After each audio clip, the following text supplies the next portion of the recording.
انس بن مالک فرماتے ہیں رضی اللہ تعالیٰ عنہ کہ حضرت ابو طلحہ مدینہ منورہ کے ان لوگوں میں تھے جنہیں اللہ نے کھجور کا لحاظ سے بڑا مال دیا تھا. کھجور کے باغات ان کے پاس تھے اور وہ ان کے ہاں سب سے زیادہ بڑھیا باغ وہ تھا جس میں بیرحا ایک کنواں تھا جس کا نام بیرحا تھا اور وہ مسجد حرام کے مسجد نبوی کے بالکل سامنے تھا. رسول اللہ صلی اللہ علیہ وسلم اس میں تشریف لے جاتے اور اس کے اندر سے پانی پیتے، اس لیے کہ اس کا پانی بہت مزے کا تھا، بہت بڑھیا تھا.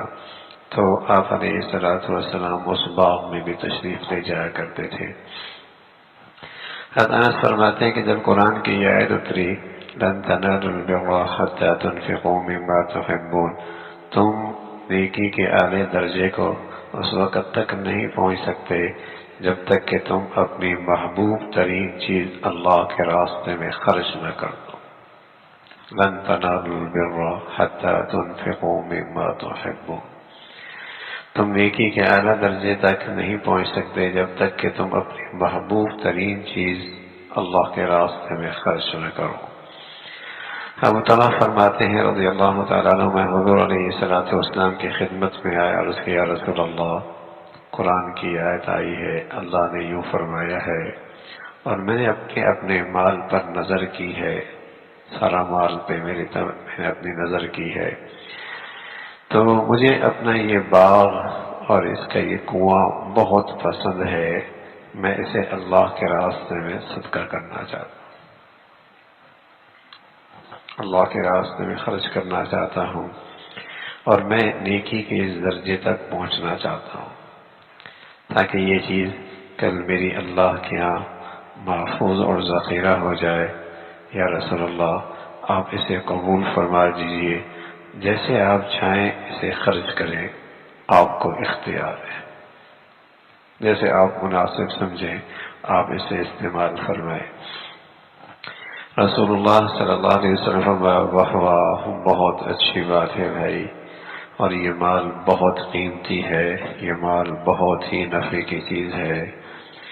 پھر رسول اللہ صلی اللہ علیہ وسلم سے میں نے سنا جو آپ نے فرمایا اور فرمایا میرا خیال یہ ہے کہ تم اسے اپنے رشتہ داروں میں خرچ کر دو، اپنے رشتہ داروں میں اسے خرچ کر دو.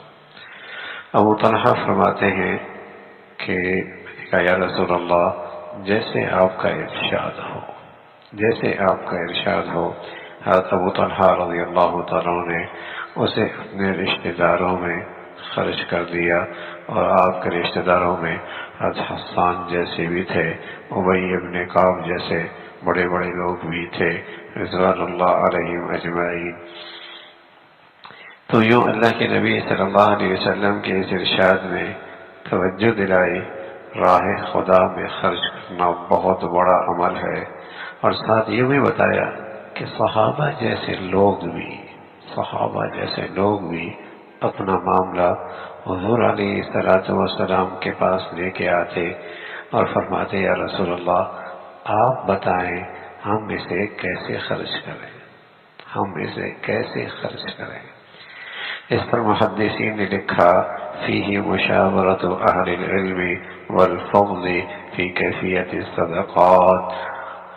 فرمایا اس میں اشارہ ہے کہ آدمی مال بھی خرچ کرے تو علم کی روشنی میں خرچ کرے، اہل علم کی رہنمائی میں خرچ کرے تاکہ اس کا وہ مال زیادہ نفع دے، تاکہ اس کا وہ مال زیادہ نفع دے.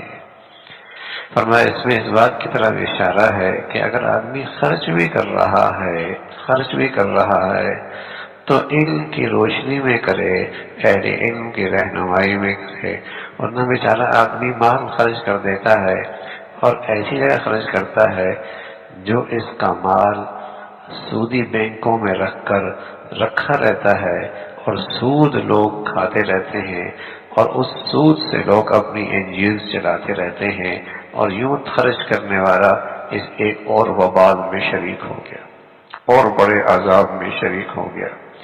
یا اس نے خرچ کر دیا ایسی جگہ پر جہاں جائز ناجائز حلال حرام کی کوئی تمیز نہیں ہے، اس کے پیسوں سے کھلی اللہ کی نافرمانیاں ہو رہی ہوتی. اسی کا پیسہ جہاں خرچ ہوا، جس عمارت میں خرچ ہوا، اس عمارت میں اللہ کی نافرمانیاں ہو رہی ہیں. جہاں خرچ ہوا وہاں گناہوں کو اور فروغ مل رہا ہے.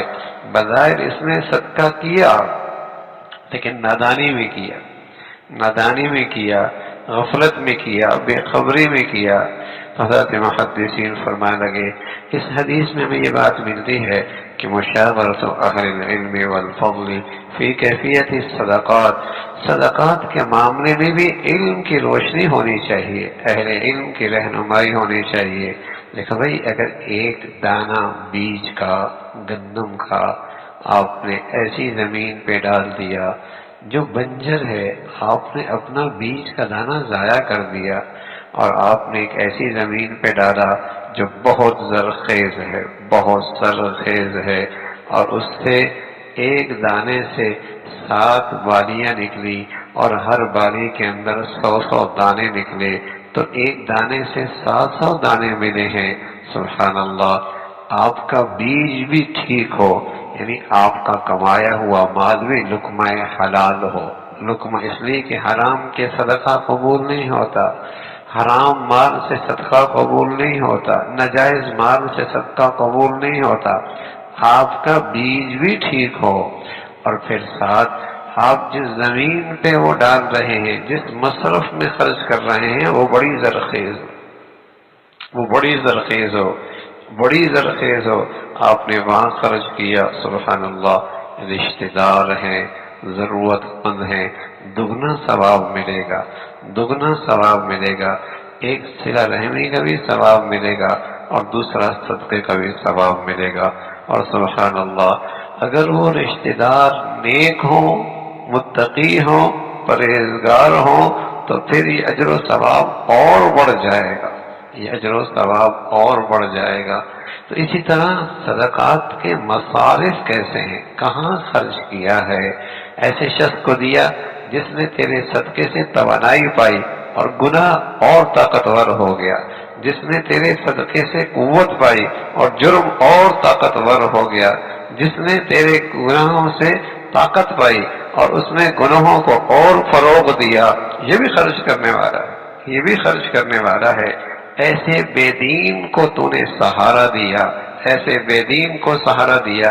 جب وہ معاشرے میں طاقتور ہوا، اس نے اللہ کی نافرمانیوں کا حالات ماحول پیدا کر دیا. ایسے بے دین کا آپ نے ساتھ دیا اپنی دولت سے. جب وہ طاقت ہوا تو اللہ کے دین کے مقابلے میں کھڑا ہو گیا، اللہ کی نافرمانیوں کو فروغ دے رہا. کون ذریعہ بنا؟ اور ایک یہ ہے کہ آپ نے مال دیا. سبحان اللہ.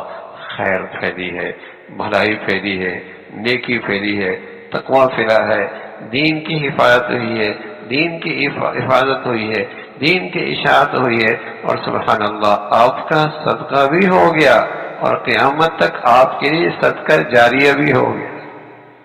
اس علم سے اور اس دین سے لوگوں نے جتنی خیر حاصل کی، اس کا ثواب بھی آپ کو ملا. تو رسول اللہ صلی اللہ علیہ وسلم نے انہیں ترغیب دی، ایسی جگہ خرچ کرو، اس سے تمہیں دگنا ثواب ملے گا. اور پھر رسول اللہ صلی اللہ علیہ وسلم اس باغ میں تشریف لے جایا کرتے تھے. مسجد کے سامنے تھا، آپ تشریف لے جایا کرتے تھے. اشارہ فرما دیا، ایسا دوست ہو جسے یہ پسند ہو کہ میرا یہ دوست میرے پاس آئے اور میرے ہاں کھائے پیے، تو وہاں بغیر اجازت کی بھی آدمی جا سکتا ہے. جب یہ یقین ہو کہ اسے خوشی ہوگی. ظاہر ہے وہ باغ ابو طلحہ کا تھا اور ظاہر ہے اس کا کنواں بھی ان کا تھا، لیکن آپ وہاں تشریف لے جاتے اور وہاں پانی پیتے اور پانی سے جسے کہیں کہ لطف اٹھاتے. تو یہاں رسول اللہ صلی اللہ علیہ وسلم ایسا کرتے. تو اس سے کیا ہوتا ہے؟ یہ اس لیے کہ اس کا دل اور خوش ہوگا. اگر دوست ایسا ہے جس کے بارے میں یقین ہو کہ اس کی یہ چیز استعمال کرنے سے اسے اور خوشی ہوگی، تو اس طرح آپ علیہ الصلوۃ والسلام نے عمل فرمایا. اور ساتھ حضرت ابو طلحہ رضی اللہ عنہ کی عظمت کا تذکرہ ہے. جب قرآن کی ایک آیت سنی، لن تنالوا البر حتى تنفقوا مما تحبون، کیسی ہرس ہے بھائی، کیسی ہرس ہے، کیسا مسابقہ ہے، اور کیسی اللہ رب العزت نے مبارک سوچ نصیب فرمائی ہے کہ میں بھی یہ نیکی کا اعلیٰ درجہ کیسے پاؤں جو قرآن نے بتایا ہے، میں بھی یہ نیکی کا اعلیٰ درجہ کیسا پاؤں۔ اور پھر اللہ نے مجھے یہ نعمتیں بھی دے رکھی ہیں، مال و دولت بھی دے رکھا ہے، اور میں اس نیکی کو پا بھی سکتا ہوں، تو فوراً نظر فرمائی اپنے مال کی طرف، یہ بھی ہے، یہ بھی ہے، یہ بھی ہے، لیکن یہ مال سب سے مجھے زیادہ پسند ہے۔ اے اللہ کے نبی، آپ اسے قبول فرما لیں، آپ اسے قبول فرما لیں۔ یہ ہے مبارک سوچ۔ اور کیوں نہ ہو بھائی، کل کی زندگی آج سے زیادہ قیمتی ہے، اور کل کی ضرورت مجھے آج سے زیادہ ہے، کل کی ضرورت مجھے آج سے زیادہ ہے۔ تو سمجھدار لوگ تھے، دور اندیش لوگ تھے، سمجھدار لوگ تھے، دور اندیش لوگ تھے، بڑی دور کی سوچا کرتے تھے کہ نقصان کون سا ہے بھائی، بڑھیا مال بڑھیا دن کے لیے محفوظ ہو گیا نا بھائی، بڑھیا مال بڑی ضرورت کے لیے محفوظ ہو گیا تو کل واپس مل جائے گا، اور کئی گنا بڑھ کر ملے گا۔ اللہ رب العزت اس زندگی پہ ہمیں بھی صحیح یقین نصیب فرمائے۔